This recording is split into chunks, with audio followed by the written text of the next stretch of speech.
Concealed in the forest surrounding Vandan's castle, two individuals kept watch as the guests at Valerie's feast began making their way home later that night.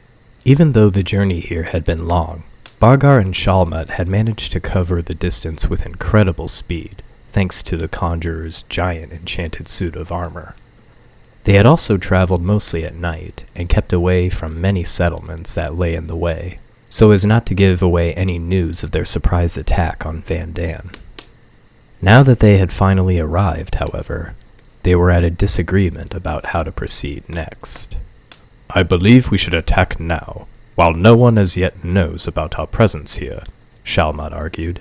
"We can dispatch the villagers in a matter of minutes and capture Princess Valerie unawares as she lies in her bed. Then I can finally claim which I have sought for so long." "I say we wait," Bargar snapped back. "We've come this far. We can be patient a few hours longer. I want to see the faces of the little vermin in the light of day when I stride into their town, destroying their wretched houses with every step I take. And I don't want to catch Valerie when she's asleep. I want her to come running out of her castle and beg me to stop harming her people. Then I can make my revenge on her so much more satisfying. Besides, I need to catch some sleep as well. Your precious items will still be in the castle cellar tomorrow morning, Shalmat." "All right, fine. I agree. But we must wait no longer than dawn, Bargar. Once daylight arrives, we run the risk of being detected here, being so close to the village and all." "Who cares? With this armor and this sword, I can take care of anyone who dares to oppose me, day or night. You can keep watch if you want, but I'm getting some well-earned rest." With the giant suit of armor leaning upright against a vast tree trunk, the two of them were safely out of reach from any normal humans on the ground below them. Only Valerie herself could have stood any chance at defeating them while they rested in the forest. But she had no idea that an old enemy from her past had returned for vengeance. Instead, she went to bed with Alban, as she did every night, hoping that her nightmares would spare her tonight. Until she was sure she was rid of them, she insisted that Alban sleep beside her on her bedside table, and not in her bosom as he usually did. He agreed, although he secretly thought she was being unduly concerned. But unlike Valerie, he had drunk quite a lot of wine during the feast, and was having difficulty staying awake for the last hour as the final guests said farewell and returned to their homes in Rismark. By the time Valerie was ready for bed and carrying him upstairs, he had already begun to snore. She smiled and gave him a quick kiss, then folded up one of her dresses, placed it on the bedside table, and lay him down on it. She herself was asleep within minutes. Valerie was awake early the next morning, and she wasn't surprised at all to see Alban still lying asleep on the fabric of her dress. She yawned and stretched, then stood up, slipped on a robe, and walked over to the window. She always enjoyed looking out over her little town each morning, before taking her customary bath and getting dressed before heading downstairs. Nothing made her day brighter than reminding herself what she and Alban had accomplished here in Rismark. But on that specific morning, she was in for a shock. Instead of the peace and quiet that usually lay over the landscape this early, she could hear the faint sounds of people screaming in terror. She looked down and saw that the inhabitants of Rismark were fleeing towards the castle in droves. Streams of people were rushing out of the village, and then she saw why. A giant stood at the other side of the town. Valerie couldn't believe her eyes. She never expected that any of the giants would ever show up here, and now one had simply arrived on her doorstep, completely out of the blue. He was wearing a suit of armor and brandished a lethal-looking sword in his hands. But, and here Valerie was sure that her eyes were deceiving her, he appeared to have no head. A ghost? Of a giant warrior? Who died long ago? No, that's impossible. she said to herself. No, there has to be an explanation for what I'm seeing. But first, I need to make sure that the people are safe. Whatever that thing is, it's clearly hostile.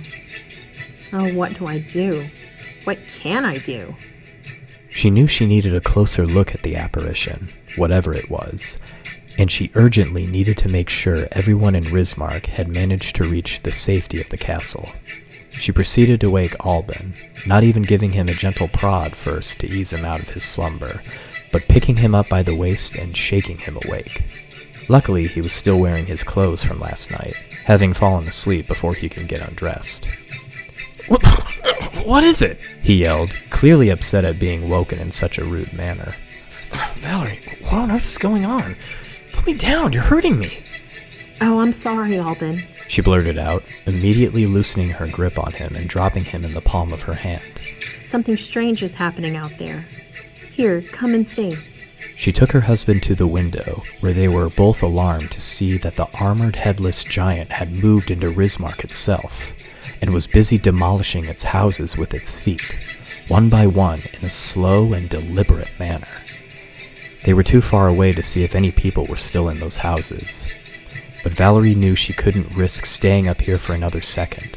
Whoever and whatever this being was, it clearly wasn't friendly. I'm going down to the village right away. Valerie said. Maybe I can stop this giant, if that's indeed what it is, from harming or killing any of the people.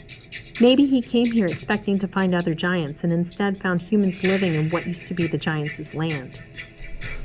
I don't think that's a good idea, Valerie, Alban cautioned her. That thing looks even bigger and stronger than you are, and if it means you harm as well, then... there isn't anything you can do about it, is there? He took another look at the strange visitor. Now that it had moved closer, he thought he could make out a tiny figure, or perhaps two tiny figures, standing on a platform just above its shoulders. He had never seen anything like this monstrous apparition before, but he could see that it was no ghost, and he didn't think it was another giant who came to visit either. If I didn't know any better, I'd say there was magic involved somehow. What do you mean? Are you saying that it's some kind of magical entity that can't be hurt by ordinary weapons? Maybe. Or maybe it's just a regular suit of armor, albeit a giant-sized one, that's been brought to life with some kind of sorcery. Either way, we need to stop it before it destroys the entire town. Valerie thought hard about her options, realizing that every minute she spent up here could potentially mean that another citizen of Rismark was crushed beneath the giant visitor's boots. She knew that in the end, she couldn't avoid confronting it, but first, she had another priority to take care of. The people must be taken somewhere safe as soon as possible, she said. I can take care of that. They're all fleeing to the safety of the castle's outer courtyards, so I can just open the doors and let them all in. I can even carry those who have been injured and cannot escape fast enough. Yes, that's a great plan. The whole town's population could easily fit in the throne room. Then you can lock all the doors. Hopefully that'll slow that monster down until you can figure out a way to stop it. Maybe... Yes, that's it. I'll sneak right up to it and get a closer look. Then make my way back to the castle and tell you what I've learned. Alban, no! What if that thing sees you? It could crush you to death in an instant. See me? How's it supposed to see me if it doesn't have a head? Valerie didn't laugh at his attempt at a joke, and he quickly caught on how now wasn't the time for humor. Don't worry about me, darling, he told her, taking one of her fingers in his arms and kissing it. I faced foes that were much larger than me before I even met you. Ogres and other such creatures. And I know how to be careful around them. I'm not trying to be a hero or take any unnecessary risks. I just want to find out what we're dealing with here. Then I can pass that information on to you when it's time for you to face that monster and save the day. This time she did smile, but she also felt herself shiver at the thought of having to deal with an unknown, possibly supernatural enemy. She quickly put on some shoes and a cloak. Then, with her beloved firmly held, she ran downstairs to open the castle up to the villagers. She remembered her fighting lessons with Alban from a few weeks ago, and secretly wished that she hadn't given up so quickly in learning how to handle a weapon. Then she remembered something else. the sword she'd used in the practice sessions. It had been one of the many swords that were hidden away in the castle's cellars and dungeons, far below the main level of the castle. There had been other weapons in there too, as well as suits of armor very similar to the one currently terrorizing the village. Most of them were too large for her to wear, having been made from male soldiers of Vandan ages ago. But there might be one that fit her. I have to take a look down there once all the people are safely inside, she thought. I can't fight whatever that thing is unarmed. I don't want to fight it at all. But what if it's the only choice I have? Outside the castle's doors, a large crowd of people had already gathered, having fled the village in a state of panic. They were relieved beyond words when Valerie opened the immense wooden doors and ordered them to come inside at once. She put Alban down at her feet, where he was quickly surrounded by the men of the newly formed town guards of Rismark. Prince Alban, what are your orders? Do we attack? Asked Ansur frantically. Alban's young second-in-command was already dressed for fighting, as were almost all of his soldiers, making him feel rather out of place in his fine clothes from last night's party. No, we don't attack, not yet, Alban replied. We have no idea what that thing is, and even if we did, we don't stand a chance against an opponent that size, not even if we had 1,000 men. But it's destroying our town. It's already begun leveling the houses nearest to the forest. If we do nothing, we're not doing nothing either, Ansur.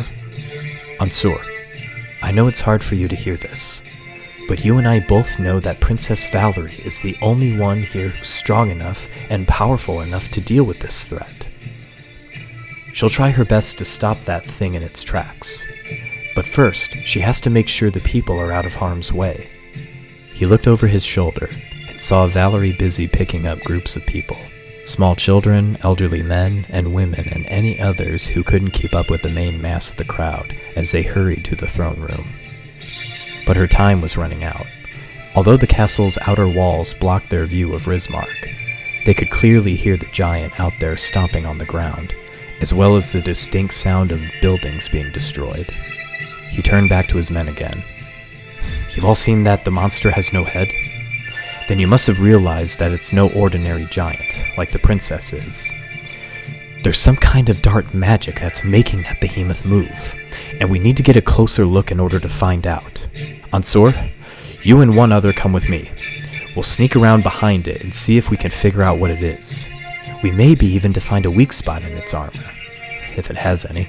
The rest of you, make your way into the village, but try as best as you can to stay out of sight.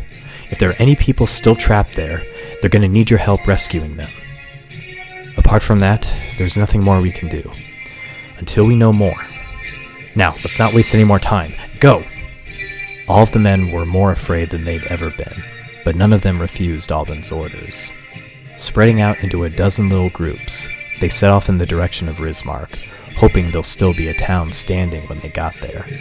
Valerie watched them go, but she was too caught up in the task of helping her people to safety to say goodbye to Alban. Please come back alive, my love, she said silently to herself. Please don't make me go on without you after today. But she had no time for further regrets, and quickly resumed helping her subjects. Before the day was over, she knew that she herself would have to risk her own life to protect her kingdom.